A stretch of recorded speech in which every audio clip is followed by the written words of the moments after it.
Charlie Munger, the late legendary partner of Warren Buffett, once said something that became the North Star for every serious investor on the planet. He said, "The first $100,000 is a struggle, but you gotta do it. I don't care what you have to do, if it means walking everywhere and not eating anything that wasn't purchased with a coupon. Find a way to get your hands on $100,000. If you're watching this and you've reached that number, or you're close enough to smell the ink on the bills, congratulations. You have done what 90% of the population will never do. You've delayed gratification, skipped the upgraded lifestyle, and built a six-figure fortress. But here's the cold, hard truth that most finance gurus won't tell you. The strategies that got you to 100K are the exact same strategies that will keep you stuck there if you don't evolve. The grind phase is over. You've reached the inflection point. But because your brain is still in survival mode, you're about to walk into 3 specific traps that act like financial landmines. Today, we're breaking down the exact post-100K playbook. We're going to look at the math of the second 100K, the invisible debt anchor, and why your next move shouldn't be a better stock pick, it should be a better system. The first 100K was a battle of will. The next 900K is a battle of psychology. Let's make sure you're armed for it. The math, the slingshot effect. Why is 100K the magic number? It's not just a nice round figure for your ego. It's because of the slingshot effect. When you start at zero, your contributions are 100% of your growth. If you save $10,000, you have $10,000. But once you have $100,000, the math changes. At an 8% market return, your money is now making $8,000 a year while you sleep. If you're still contributing $15,000 a year, your total growth is now $23,000. Notice what happened?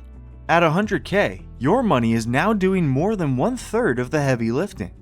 You've effectively hired a part-time assistant who works 24/7, doesn't take vacations, and never asks for a raise. Here is the mind-blowing math of the next milestone. Assuming an 8% return and a $1,000 monthly contribution, it takes roughly 6.5 years to go from zero to $100,000. It takes only 4.1 years to go from $100,000 to $200,000. It takes only 2.1 years to go from $500,000 to $600,000. The path is getting shorter, but it feels longer. This is the boring middle, because you've already been at it for years. You're tired. You're looking at that 100K and thinking, I could buy a Porsche with this. I could put a down payment on a house that's twice as big as I need. This brings us to the first way people get this wrong. Trap 1, the I deserve this tax. In psychology, there's a concept called moral licensing. It's the phenomenon where after we do something good, like eating a salad, we feel entitled to do something bad, like eating a whole box of donuts. In finance, 100K is the salad. You've been disciplined, you've been good, and now your brain is screaming for the donut. This is the lifestyle inflation trap. You've been living in a modest apartment and driving a sensible car. But now that you have 6 figures in the bank, you feel a massive social pressure to look like a person who has 6 figures. You upgrade the car, you move into the high-rise, you start tasting the luxury life. Here's the math your brain is hiding from you. If you take $40,000 of that $100,000 to buy a luxury car, you haven't lost $40,000. You've reset your compounding clock back by 3 years. You've fired your part-time assistant right when they were about to become a full-time manager. In Morgan Housel's The Psychology of Money, he says wealth is what you don't see. It's the cars not bought. The watches are not worn. At 100K, your biggest enemy isn't the IRS. It's your own desire to be seen as successful. The move here is simple but brutal. Keep your lifestyle locked for the next 100K. If you can survive the gap between 100K and 200K without increasing your expenses, you have essentially guaranteed your millionaire status. That second 100,000 is the filter that separates the truly wealthy from the people who just have a high income. Trap 2, the hidden debt anchor. I see this on Reddit's r/personal finance almost every single day. Someone posts, "I just hit 100K in my brokerage account. Also, I have $25,000 in student loans at 6.5% and a $10,000 car note at 7%. If this is you, I'm gonna give you some tough love. You don't have 100K. You have 65K and a math problem. At 100K, your psychology shifts. You start feeling like a big investor. You want to chase 10% returns in the market. But while you're chasing that 10%, your debt is eating 7% in the background. Your net spread is only 3%.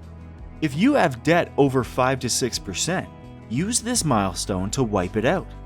Yes, it hurts to see your total balance drop from 100K to 70K. It feels like you're moving backward, but you aren't. You're clearing the runway. Debt is an anti-compounding machine. By killing it now, you ensure that every single dollar you invest from here on out is working for you, not for a bank in South Dakota. Follow the financial order of operations. After your emergency fund is set, high-interest debt is a house on fire. Put it out before you try to renovate the kitchen. The playbook, the post-100K checklist. You've skipped the luxury car, killed the high-interest debt, and built the fortress. Now, how do we pour gasoline on the fire? Here are the actual moves. Step 1. The Sleep at Night Fund. At 10K, a 3-month emergency fund is fine. But at 100K, your life is usually more complex. You've got more to lose. Move that safety net to 6 months and park it in a high-yield savings account. In 2026, with rates still hovering around 5%, this is basically free money. It's not an investment, it's insurance for your sanity. Step 2. Automate the boring. Stop gambling on market bottoms and start acting like an owner by putting your entire strategy on total autopilot, maxing your 401k, executing the backdoor Roth, and funneling every remaining dollar into VTI so you can spend less than 15 minutes a month on your portfolio. Because if you're overthinking it more than that, you're already doing it wrong. Step 3. The skill investment, also known as the contrarian move. This is the only place I want you to actually spend money. The highest ROI isn't in the S&P 500, it's in your earning power. Spend 5K on a coach, a certification, or a masterclass that lands you a 20K raise. That is a 400% return. No index fund on earth can touch that. At 100K, you have the capital to buy a better career. Use this momentum to upgrade your most important asset, you. The wild card, buying your time back. Now, let's talk about something most finance videos ignore: energy management. Once you have 100K, you need to stop thinking about saving money and start thinking about buying time. If you're still spending 4 hours every Sunday mowing your lawn, or 2 hours a week scrubbing floors just to save $200 a month, you are thinking like a person with $0. Your time is now worth more than the manual labor you're performing. If outsourcing those chores allows you to work more on your side business, or more importantly prevents you from burnout, it is a winning trade. Burnout is the ultimate wealth killer. If you burn out and quit your job, your compounding curve dies. If spending $400 a month on a house cleaner or a grocery delivery service keeps you in the game for another 5 years, that $400 is the best investment in your portfolio. This is the mindset shift. You are no longer a scarcity worker. You are a multiplication investor. Use your money to protect your energy. I'll leave you with this. The space between $100,000 and $500,000 is the loneliest part of the wealth journey. You aren't broke anymore, so you can't complain with your friends about being poor. But you aren't wealthy yet, so you don't feel like you've arrived. You're in the financial no man's land. This is where the get-rich-quick sirens start calling. You'll see people making millions on a random meme coin or a lucky stock option, and you'll feel like your 8% return is pathetic. It's not. You are doing the real work. You are building the root system of a tree that will eventually provide shade for the rest of your life. Don't pull it up now just because you're bored. If you've hit 100K, you've already won the hardest battle. The only thing that can stop you now is your own impatience. So, let's get interactive. I want you to comment below with your current milestone. Are you at 10K, 50K, or have you already hit the 100K mark? And tell me, what is the one trap you've been tempted to fall into lately? I'll be in the comments responding to as many as possible to help you navigate the boring middle. The first 100K is a struggle. The second 100K is a choice. Make the right one. I'll see you in the next one.